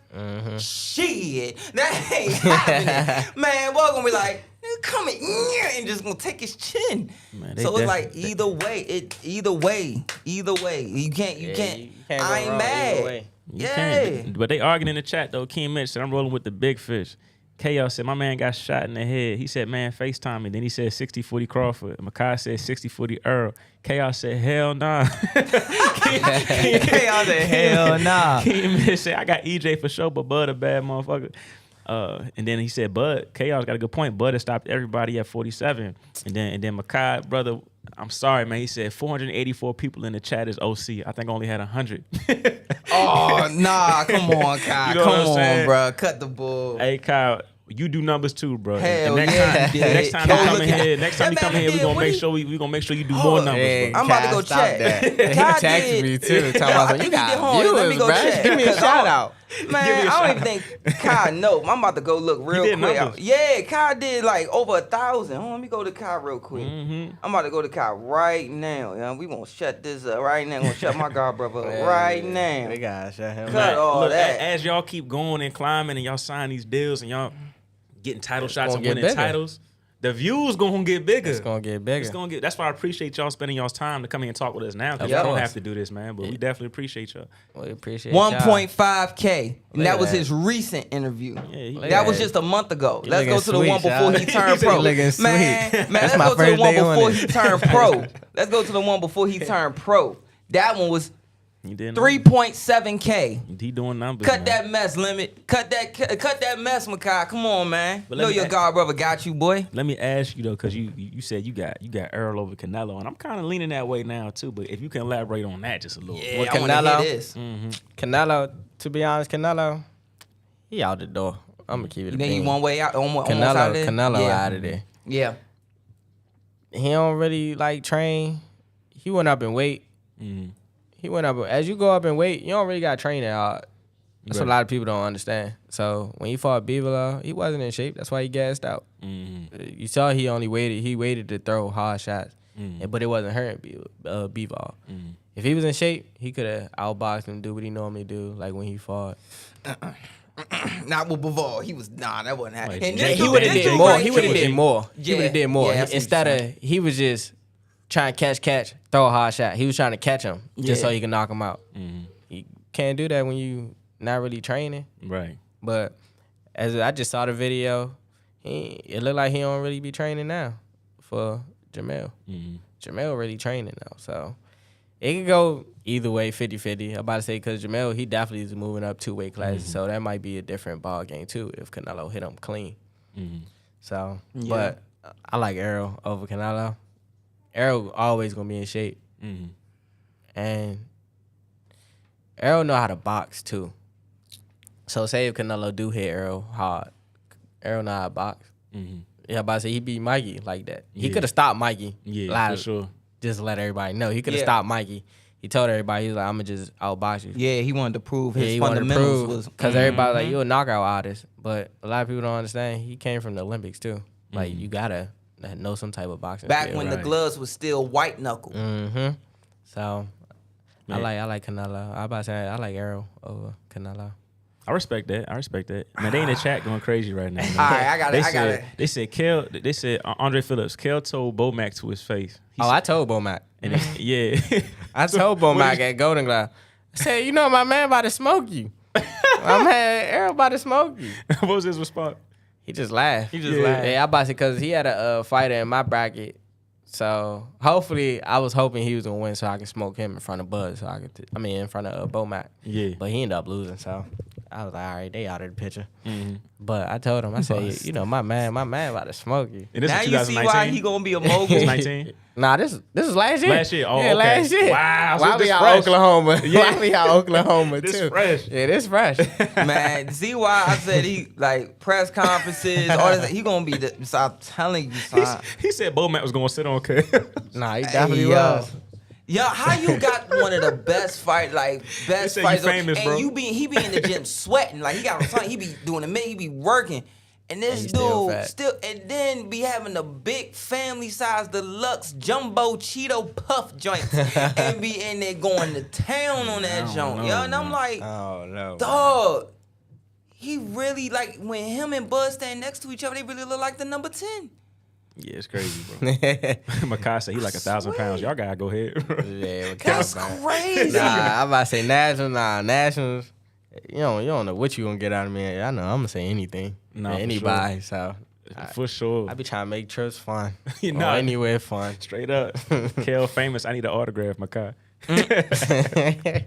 Man, you know, but to your journey about the canal, I want to get on that. Like, I get your points, I do.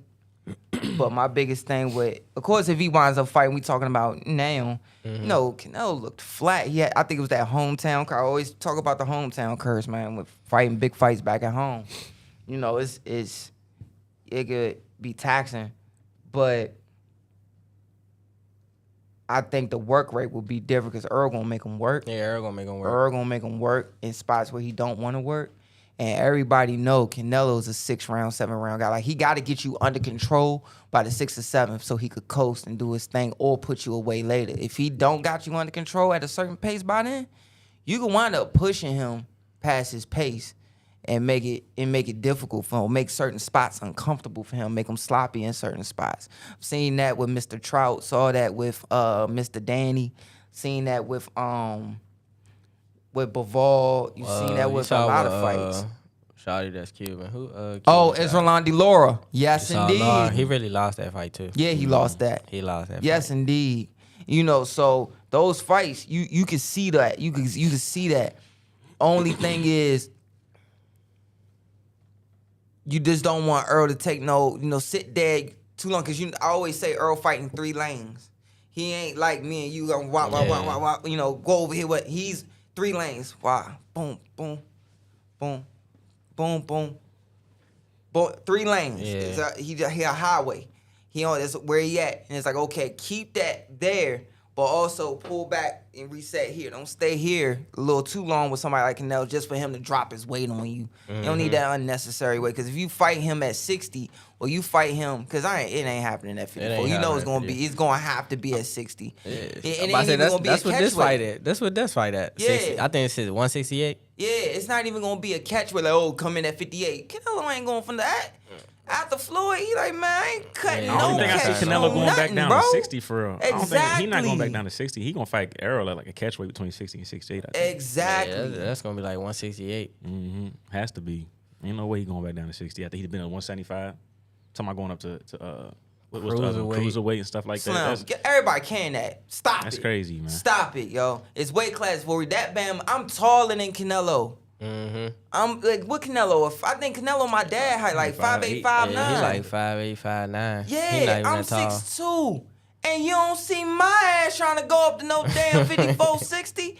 Hell no. Bro, I don't think he could if you wanted to, dog. Hell no. They could have them 10-ounce gloves. I stick with the 8s. Like, all day. You could eat Chick-fil-A, I don't care. Burger King every day. You're not going to no, you ain't going to no 75. Oh, man. Ain't no way. Like, man, you a bitch, Joey. You don't want to go to 54. I'll be the bitch today. Like, Hell nah, man. I swear, like, it's certain guys that if you fight them at 54, you want them to be like you, where it's like, oh, they started at equal. 40. They started at 47. They not no natural 54 dudes. Some of these dudes at 54 are Swift Jared Hurd, walking around at 84. 190, Slim. Hell no. Yeah, like, even with Boots and Trayvon, they boiled themselves down. Like, okay, Boots went up because remember he fought Tweezy in the trials at 41. So, you know, he just ate and went on. They got 6 more pounds, more cushion. But I think Snipe started at 54 first couple pro fights. Yeah, then he went down. Then he went down. He boiled down to 47. So it's like, these motherfuckers big as hell for it.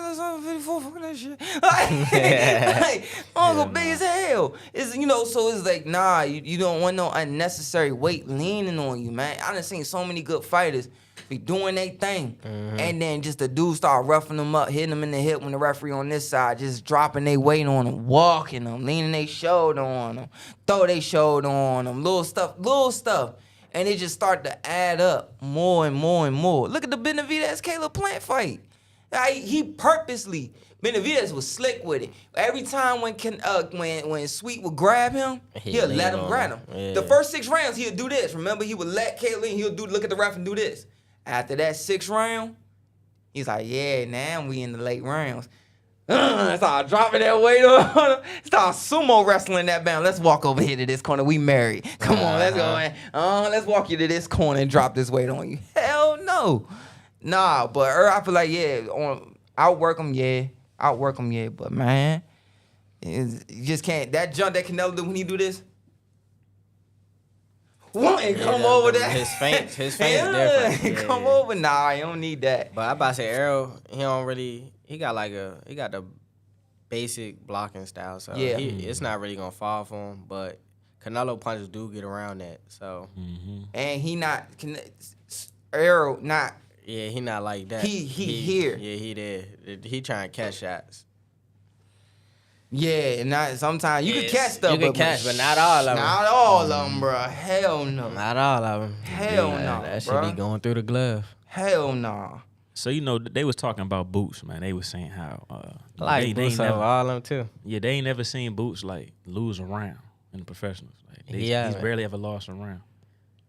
So how you feel about that? You know, him being one of your fighters that you like to watch. Yeah, I mean, I like Boots over all of them. Bud and 47? Yeah. Bud and Errol. I tell Chaos that all the time. Everybody keeps saying he not ready. He definitely ready. He been ready since he stopped Sergio Lipinets. Yeah. Yeah, that was a big deal. Yeah, that's a different ball game. He ready for the top dogs. I about to say that's why Sean Porter, none of them really wanted to fight him. Everybody want to talk money. But, yeah, because it was high risk, low reward to fight him at that point. Right. Now, when you reference that to yourself, because from some talking to you, it sounded like you done had a career where you've been prosperous. Has there been a moment where you had to fight back to come back and win a fight? Nah. Once he get the lead, he ain't letting you have it. Once he get control of the fight, he ain't letting you have it. I ain't never have to go through that. Not even one fight. I think I lost that fight. It's one fight on my entire amateur career. I got 5-0. So, shout out to Rasheem Jefferson. He the only person that 5-0 me on my entire career. If I was to lose, it'd be like off a split. But other than that, I win unanimously or I stop my opponent. Oh, okay. I got you. Now, I just kind of made that comparison. You know, if you talking about your career, I'm like, well, Boots, they say Boots ain't never. And I see your skill set and like how you fight. I'm like, yo, I can see the comparison there just a little bit. Yeah, I'm about to say, I'm pro before? now. Yeah, so we're going to see later on. But I'm trying to stop. I'm trying to get my dude out of there. I ain't even trying to do extra rounds. I feel that. Only thing you trying to regret is that they didn't get to see in your outfit for long. Right. Yeah. That's the only thing. I know I be flashy. Yeah, for sure. Since amateurs. Now, you just said you don't want to. So going forward in your career as a professional, you want to get these guys out of there. Yeah, I'd rather get them. Yeah, I'd rather get them out of there early. Because you hear some guys come in and they say, "Man, I want to work it. And I want to get these rounds." No, I'm not trying to do none of that. Experience. I'm not trying to do none of that. I'm letting them know that. I'm not trying to do none of that. If I get you out first round, I'm gonna get you out first round. I'm not trying to fight with you 39 minutes. None of that. I'm trying to get you out the first 3 minutes if I can. Especially with the rate where he at now, he want to know. No, I always say, like, remember Fox? All of us was talking about. I told you about this when we was in the gym. It's too much room for error with 4-round fights. I'm getting you up out of there. I'm not trying to sit there long with you. It's too much room for error with them 8-ounce gloves on in 4 rounds. Like, I'm not doing that. Like, okay, nah, get you out of there.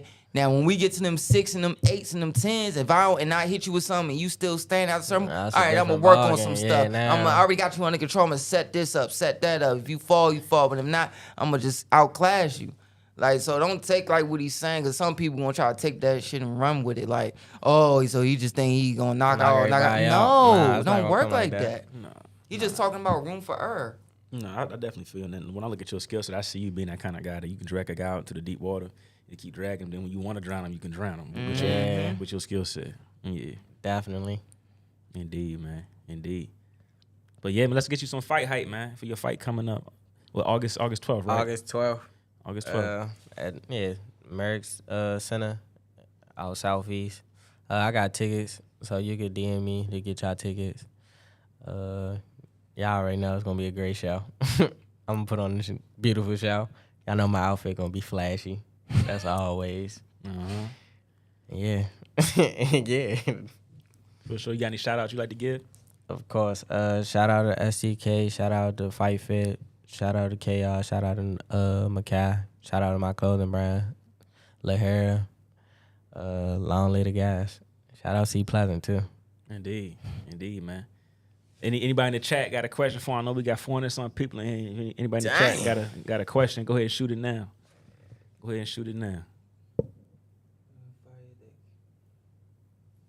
So King Mitch said, that was quick. Damn. Yeah, that's Damn. So, first he said, Sergey Lipin, yes, it's tough. To your point, not really a welterweight, though. Will give all the super lightweights problems, though. All right, the next question was for Kells. He said, only want to know, but is there a particular fighter in your future, Kells, that you would love to share the ring with? He gonna say anybody on the money, right? yeah, definitely anybody with the money, but I really want Michael Collin.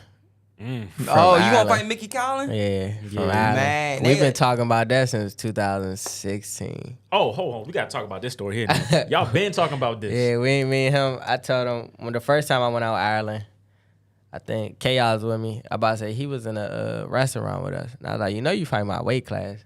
But that's when him and Shakur was supposed to fight, but they ain't end up fighting. Right. So I used to always tell him, I'm going to get you soon. So I thought he was going to move up, but he stayed down. So hopefully I get him. I mean, he lost a couple times. Yeah, he lost a couple times, but he got that recognition, though. He got the recognition. Yeah, he got that name, too. It's a good name for your family name. Yeah, he got a family name. Yeah. Especially overseas, the whole Ireland back him up. So right, and they backing you, too, apparently. Exactly. So, that would be good. Right. Y'all could probably fight over there and make a lot of money, bro. Yeah, the O2. And fight in the O2 or something. So, I definitely fight him. And then, the rest of the people with belts. Mm-hmm. The little Cuban, definitely Cuban. The one that beat Shakur, Ruben. Yeah, I forgot his name. But yeah, the one that beat Shakur in the Olympics. Definitely, he fight at 126. Okay. Yeah, if the money right, I go up and down too. Right. I definitely go up and down. I can make 118 too. Oh just shit! Letting everybody know. Letting everybody know. Just letting everybody know. As calm as could be. Tell me, let y'all know I make 118. I can make 118. I can make 130. Yeah, I fool with you. So, what else we got in here? Chaos, he got a question. He said, I got a question. He said, who's the next top talent that's coming out the DMV? Amateur. Amateur or pro. I'm about to say, we could do amateurs. Oof. Chaos. Oof. Definitely. Yeah. Chaos. He fight 112. Mm-hmm. He was ranked 3. Shotty different. Mm-hmm. We got Jordan. Of course, y'all got Jordan. Quincy. Mm-hmm. She... Y'all already know about Scooter. Nick, Isaac. Y'all know about Makai, Max. We got a couple. It's a couple of us. To be honest, this next squad coming Wayne, out this year. Wayne, the new generation. Definitely. So like we like the new generation. Mm-hmm. So like everybody, y'all was the old generation. Like now we the new generation. Trying to make room. Yeah. Hats off to y'all though. Y'all led y'all way though. Y'all did what y'all think. Y'all did y'all thing.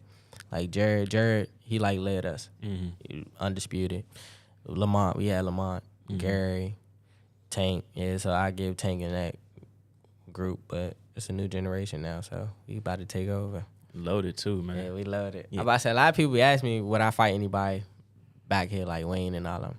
I wouldn't fight nobody. I told my father that too, cause my father was like, yeah, we fighting. I was like, nah, I'm not fighting nobody from the DMV unless it's money involved. Mm-hmm. Unless like the money straight. Like if me and you could walk away 50-50 and be good, I'd be like, you good with that? Then I end up fighting anybody that I fought in the amateurs. But other than that, nah.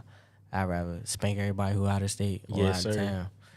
Indeed. I'm trying to see everybody from DMV eat. For sure, man. I respect that. You got 2 questions. You got Kai in the chat. He said, who got the best jab? And then I do. And King Mitch said, would you ever fight the smaller Russell brother, Antonio? I think he lost his last fight. He said respect to the Russell fam, though. But you kind of answered that. I just answered that. Yeah, you kind of answered that. If the money right, I would. But me and Russell, we close. So yeah, I doubt that's going to happen. But to answer Makai question, Makai, I got the best jab. You saw me win a whole tournament off of a jab. So, yeah. Indeed, man.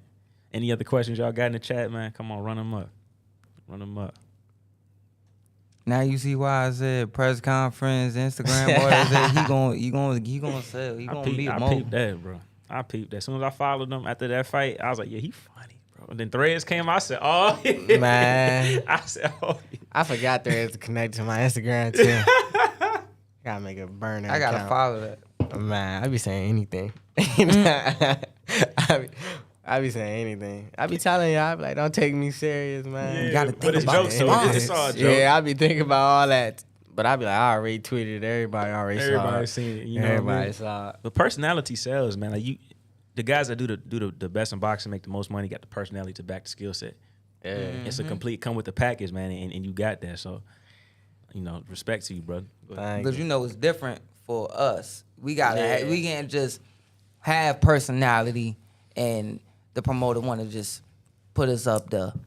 You gotta have the skills. Like, you can see so many other fighters that don't have that much skills, but they got a personality. They'll put all this money behind them and get them to where they want to be and all that.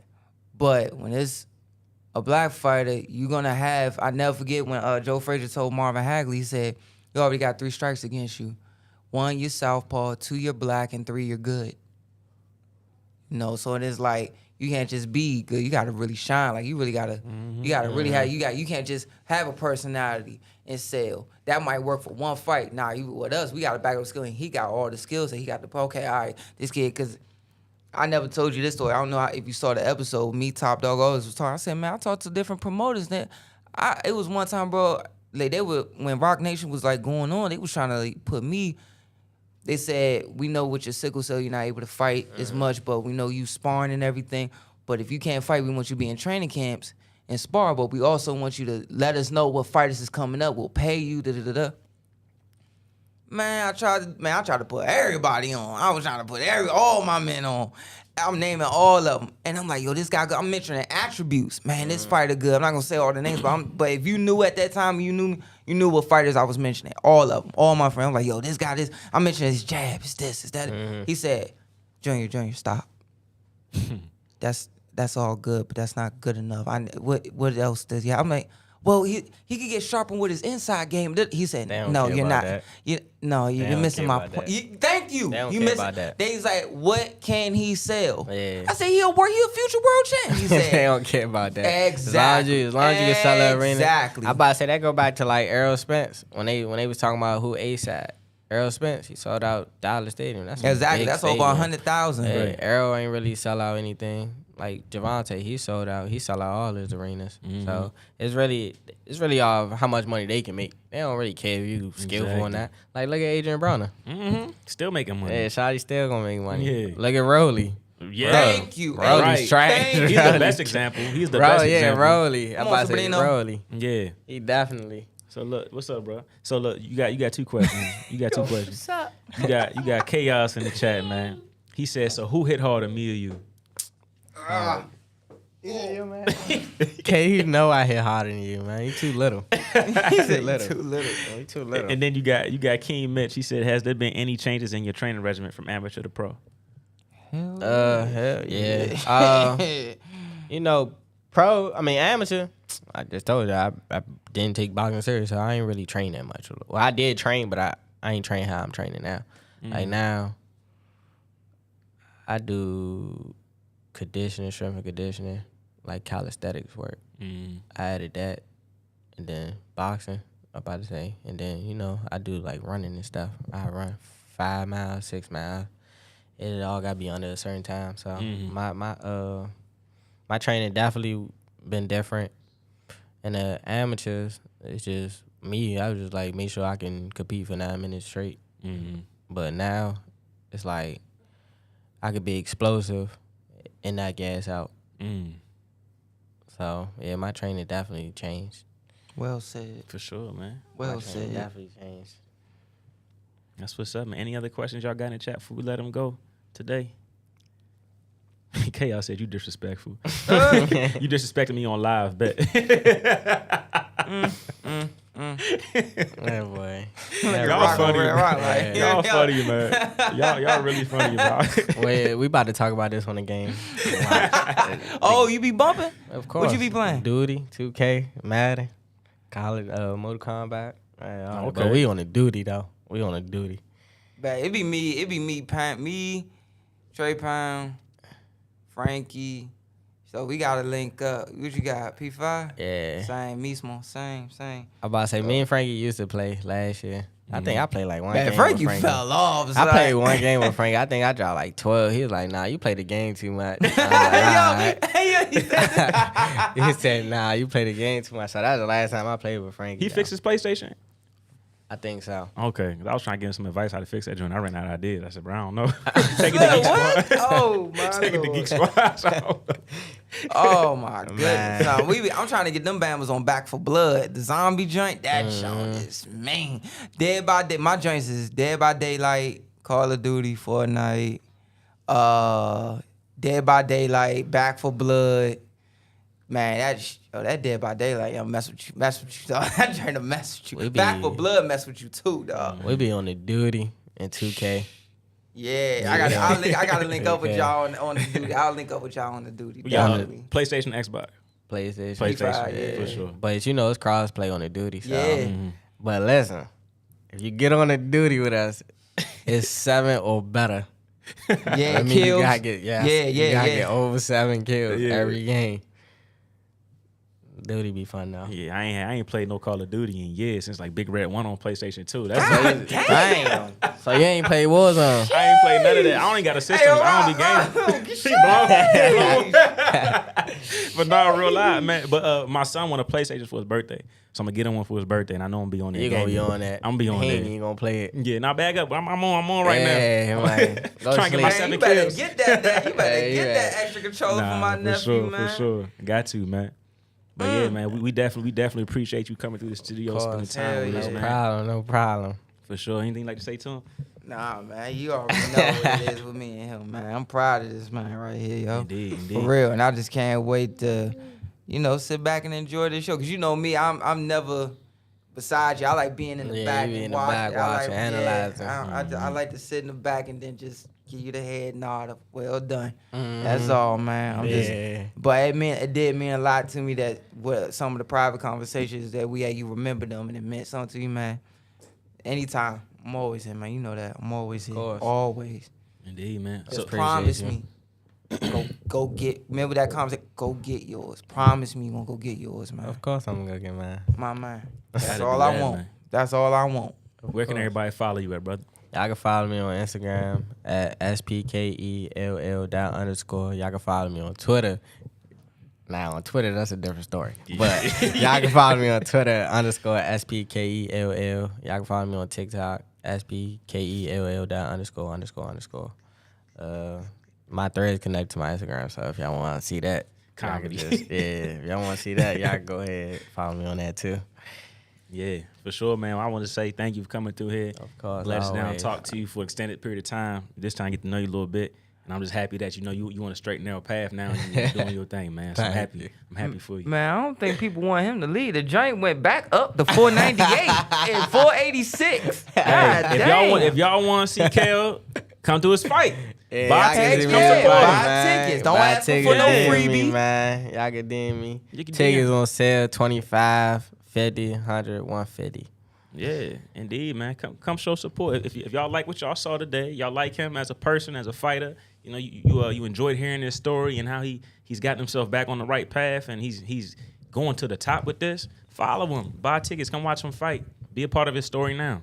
Be a part of it now. But if you guys like what you saw on the show from us, man, go ahead and smash that subscribe button. Hit that like button. Thank you guys for joining the chat. Kai, Chaos, King Mitch, everybody for coming here and keeping it jumping, man. We appreciate y'all. Check us out on Instagram, TikTok, Facebook.